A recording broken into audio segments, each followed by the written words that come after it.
Naturally, I inquired why he had made a family card of his in-laws, as well, to which James chuckled and replied, "Because they are my family." They must have one family card, right? Got a problem with that, he added. You wouldn't have anything to say if you knew who helped you when no one was there. His strong tone took me off guard, and I had never heard that from him. Was James always like this? He said, "If you are grateful, then do better with my family. Then you will be family to me. In a sense, you are in some kind of trial period until then."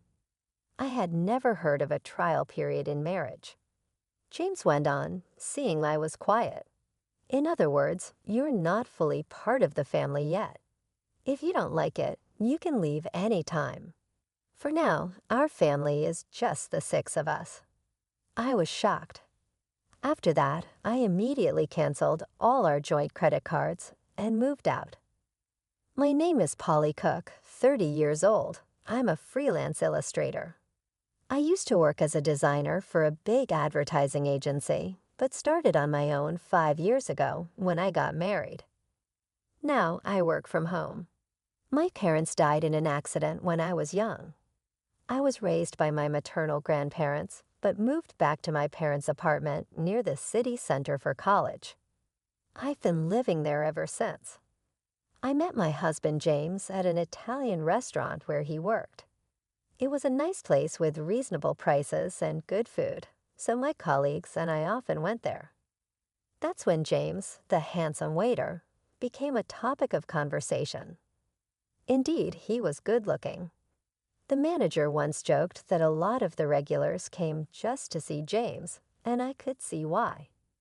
I won't deny that I became one of James's fans because I thought he was really cool. He really stood out for some reason. We quickly became closer, and soon people were calling us a couple. Surprisingly, we ended up getting married. I don't remember much about that time. It's almost like I was in a daze. When I snapped out of it, I was married to a man I was calling my husband. But I loved James then and was happy when we got married. I quit my job as a designer at the company and started working independently. It was a friendly departure, and I continued the same kind of work, but on my own. James kept his job at the Italian restaurant, working different hours, sometimes late into the night. It became hard to work as usual, and I had always wanted to work independently, so I decided to go for it. It's a good idea, Polly. It'll be easier for you, and it's great to keep doing what you love. James supported my decision. That's how our life as newlyweds began. We both didn't care for flashy things, so we decided not to have a wedding ceremony and just officially registered our marriage. We met each other's families briefly, and that was it. James went to work, and I worked from home and did the household chores. Our schedules were irregular, but we kept in touch and waited to have meals together when we were both home. It was a happy, simple life, and I thought, marriage is nice. But about a year after we got married, everything fell apart. My family wants to come over. Is that okay? James asked one day. Of course, I said it was fine. I had only met and briefly talked to James's family at our initial meeting, so I thought this was a good chance to get to know them better. Having lost my parents at a young age, I always admired James's large family. But when his family of 5 arrived, I was left speechless. "Hey, which room is mine?" His sister asked as soon as she walked into our house. James's sister, who is 35 years old and 3 years older than both James and me, worked at a local supermarket. I was shocked by her rude behavior, so different from the polite greeting she gave me when we first met. James's 22-year-old sister was also there, but she was quiet and just stood there without saying a word. I remember she barely spoke when we first met. Hurried by James's sister, I showed the 2 sisters to the guest room and James's parents to the room that used to be my parents' room. It was the only Japanese-style room in the apartment, so I thought it would be best for them. After settling into their rooms, James's sister announced, "Well, since we're going to be living here together, you better start serving our family properly." I was confused by what she meant, but when I looked at James for help, he just laughed in a way I had never seen before. It turned out his family had given up their own home and moved into my apartment without telling me.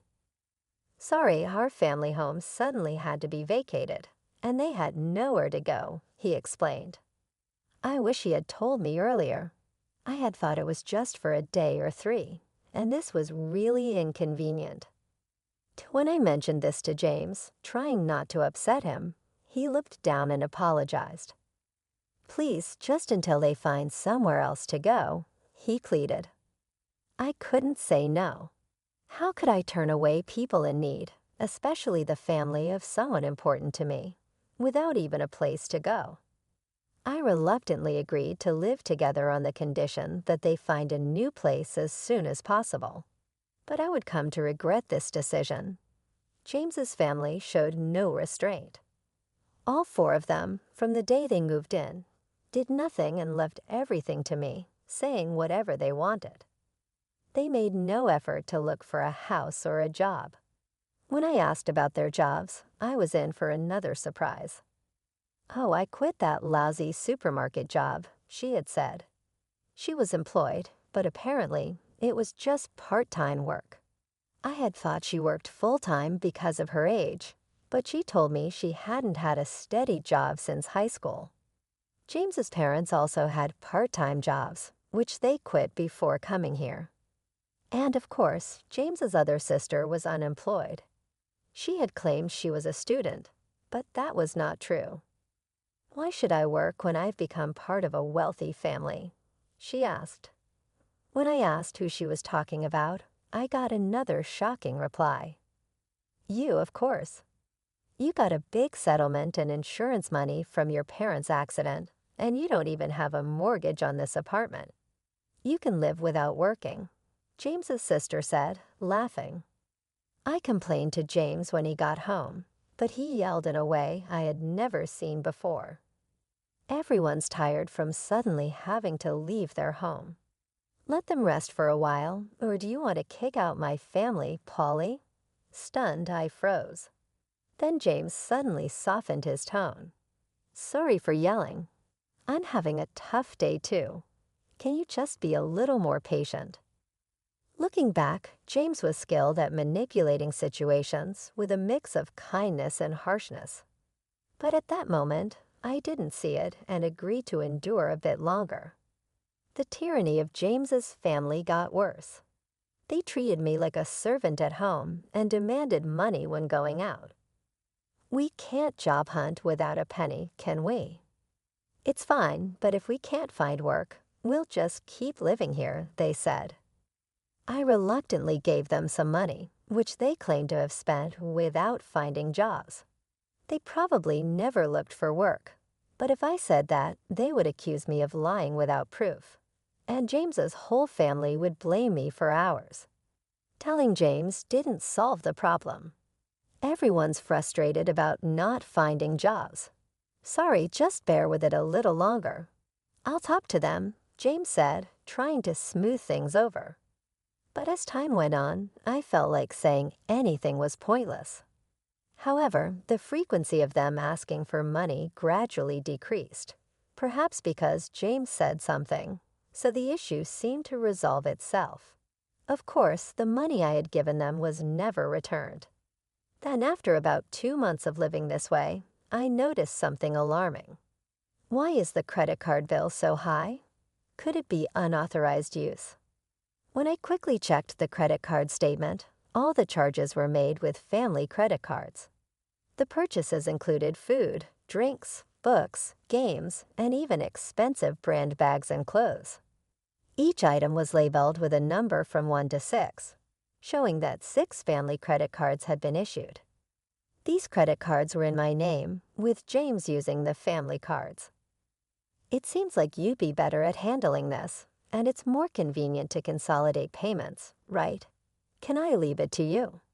He had said, and I ended up managing them. But it turned out these family cards had been issued without me knowing. James's family stopped asking for money because they could now make credit card payments and cash withdrawals. When I confronted James about why he made family cards for his in-laws without asking me, he laughed and said, "Well, you complain when they say they have no money, so what choice do I have? Besides, you know who took you in when you were all alone, right? Can you really say such things to the important family of your benefactor?" I was stunned into silence by his bold tone, unlike anything I had heard before. Was James always like this? "If you're grateful, you should serve my family more. Then I'll acknowledge you as family too. Until then, consider it like you're on a trial period," he continued. I had never heard of a trial period in marriage. Seeing my silence, James pressed further. "This means you're not yet an official family member. If you don't like it, you can leave any time. Right now, it's just the 5 of us in our family. Useless parasites get out." That's when I realized James's true nature. I felt as if all the blood had drained from my body. Shocked, I considered divorcing James. In fact, I began to wonder why I had married James in the first place. Initially, I just thought he was a handsome guy. Like the other girls, I was just excited about him being handsome without any particular reason. Then one time, when I went to the restroom, James approached me. "You seem different from other people, Polly." I don't know, kind of mystical. Sorry, it's not something I should say to a customer. I was surprised but kept listening, and I gradually started to pay more attention to James. Maybe that was his plan, to make me like him. When I think about it calmly, it makes sense. I remember once when James came to our table for small talk, a colleague jokingly said I was a wealthy lady living alone in a condo. It was right after that he started talking to me, probably because he was interested in my wealth and the condo. Honestly, James wasn't really my type.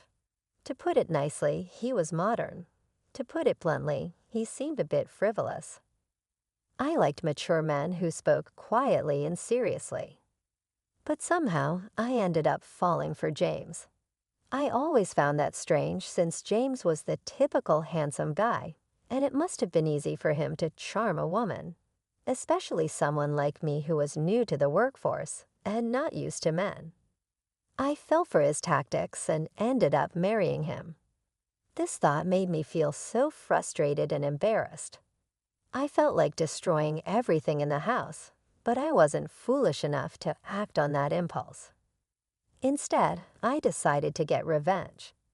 To do that, I needed to endure this life a little longer, just like James manipulated me. I planned to control his entire family. The condo we live in was bought by my father with a mortgage soon after I was born. It wasn't very expensive back then, but the area developed rapidly with a new shopping center nearby, and now it's considered a luxury condo. My parents, hoping for more children, bought a spacious condo. That's why there's enough room even with James's family moving in.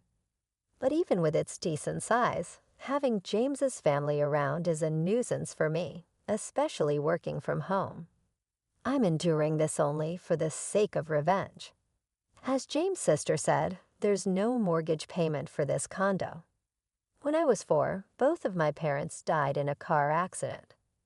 They were coming back from my paternal grandfather's funeral when they collided with a speeding car on the freeway. That day, I was supposed to go with my parents, but I caught the flu that's going around and had a high fever. So my maternal grandparents came to the condo where we lived with my parents to take care of me, leaving me as the only one who survived. The mortgage payments were covered by the group credit life insurance, so the only housing costs I pay are the management fees and property taxes. James, seeing the amount, said he would contribute just a bit more than that to our household expenses. There's no mortgage, so if I put in that much, we should manage with Polly's income, right? We'll each use our own earnings for personal expenses. Sounds good, doesn't it? I agreed, thinking maybe he was right. Until then, I had been paying for everything by myself, so I thought his contribution would lighten my load. Looking back, it was foolish, but at the time, I was blinded by my love for James and just went along with whatever he said. James probably thinks he's the head of the household and the one supporting me, which is why he can so easily call me a parasite. But in reality, it's different. I pay for most of the expenses like utilities, food, social expenses, and entertainment.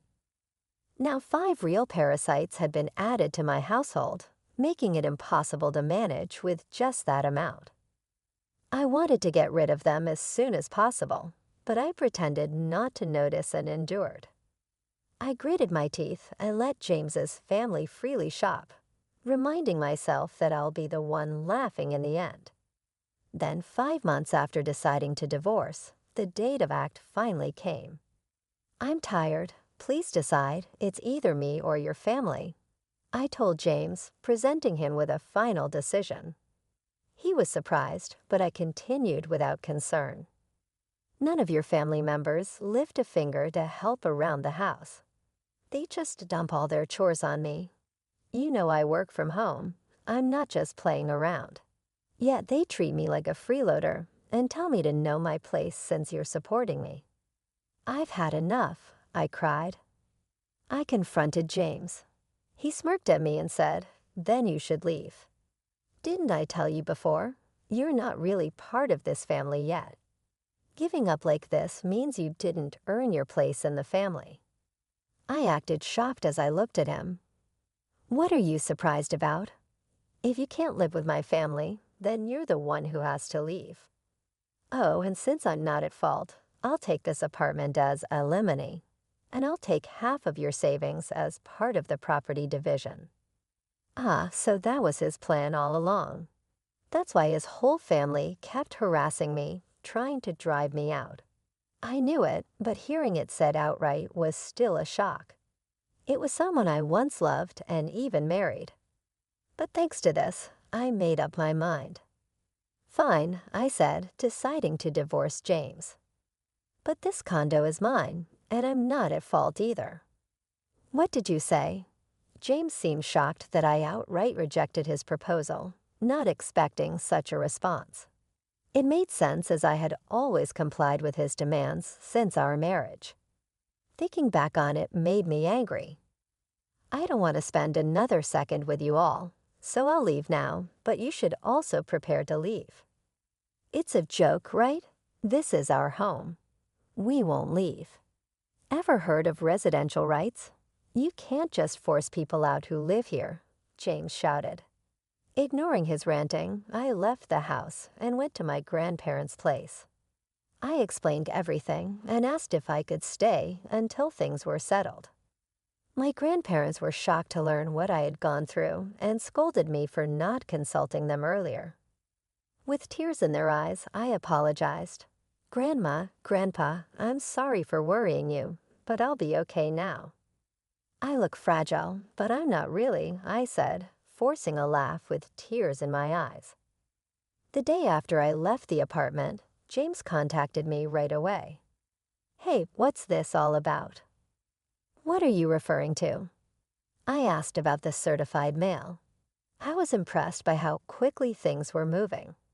I had handed the divorce proceedings over to a lawyer, and when I told them yesterday that I was leaving the house, they arranged for everything to be sorted out today.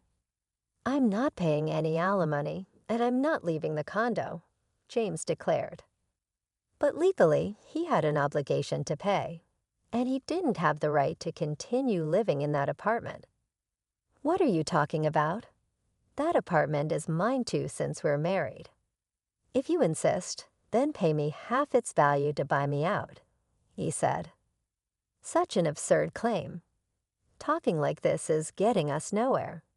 "Please communicate through my lawyer from now on," I said, ending the call. I knew he would probably call again tomorrow, but I had no desire to talk anymore that day. As expected, he called the next morning. "Hey, what's this all about?"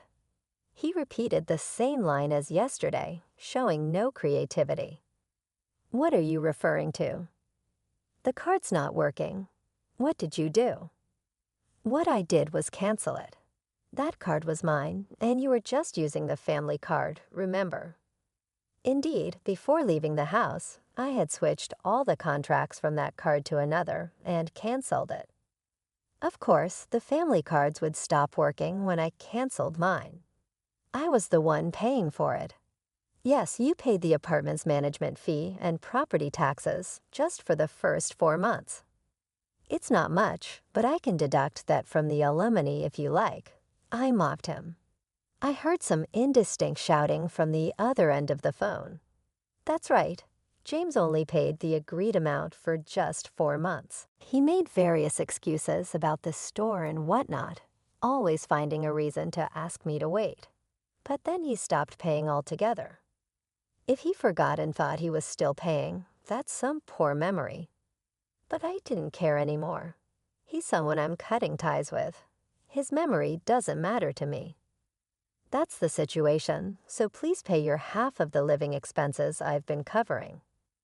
I've kept a detailed record of our household expenses, which I'll use as evidence to fairly divide our savings. It's marital property, he demanded. Yes, I understand. Let's split it accordingly, I agreed. He ended the call with a reminder not to forget. A few days later, I got another call from him using the same line. I realized they lacked not only memory, but also vocabulary. What do you mean by the split of shared property? Why is it 0? You must be rolling in cash from your parents' insurance and alimony, he said. Ah, so that's what they were thinking. I patiently explained that my savings before marriage weren't part of the shared property, and since we had no savings after marriage, it naturally amounted to 0. Don't lie to me. If you think I'm lying, why don't you consult with someone? From now on, please communicate through my attorney. I won't be speaking to you directly anymore. Goodbye, I said, then hung up the phone and blocked James's number. 1 month after I left the house, James and his family finally moved out of the apartment. Not because they had a change of heart, but because they couldn't sustain their lifestyle. Naturally, James's income alone wasn't enough for a family of 5. They were used to shopping extravagantly with my card. Telling them to cut back now was impossible. I had let them use the card intentionally, knowing it would come to this. His family started pestering James for shopping money, and when he refused, they began stealing from his wallet. Even when James got angry, they blamed him for kicking me out. To top it off, the electricity, gas, and water were all shut off. Of course, I had arranged for that since I didn't plan to live there for a while. James tried to get the utilities restored immediately by phone, but the house was in my name, so no one else could reconnect them if the owner had stopped them. During the hot summer and early fall, his family couldn't handle the extreme heat and eventually left the condo. Where they went, I neither know nor care. James tried to stay until the end, but he eventually gave up because there was no electricity and he couldn't bathe. The divorce proceedings went faster than expected, not because James had a change of heart, but because he made mistakes. He cheated on me while we were still married, or rather he started making moves on someone thinking he could kick me out soon. He boasted about owning a luxury apartment in a prime location downtown, using it to attract young girls. It's surprising he did this while his family was around, but he had a history of such behavior, so they didn't mind. Before leaving, I had installed cameras in several places in the house, which captured all the evidence. Maybe he underestimated me, but he really did disrespect me. He brought his family into my home without my permission, made a family card, left me the bill, kicked me out, and cheated on me. I demanded a hefty sum in alimony for all these. When James saw the amount, he turned pale and desperately pleaded for reconciliation. But I had no such intentions. Knowing he couldn't pay, I made him borrow as much as possible from his company and took whatever I could get. When I threatened to sue him for fraud over the family card, he reluctantly agreed to my terms. Well, I hope he does his best to pay off his debt. The divorce is finalized, and I'm still staying at my grandparents' place. I haven't decided what to do with the apartment yet. I might sell it. I treasured it because my parents left it to me, but since they passed away when I was very young, and I have no memories of them, plus all this has happened, I think they'd understand if I let it go. My work as an illustrator is picking up. I might live alone again, but it's a good time for that. I can work just fine staying at my grandparents'. I'll depend on them a little longer, then move forward with strength. Next time, I won't be fooled by a man who's only good-looking. I hope to find a partner I can share my life with.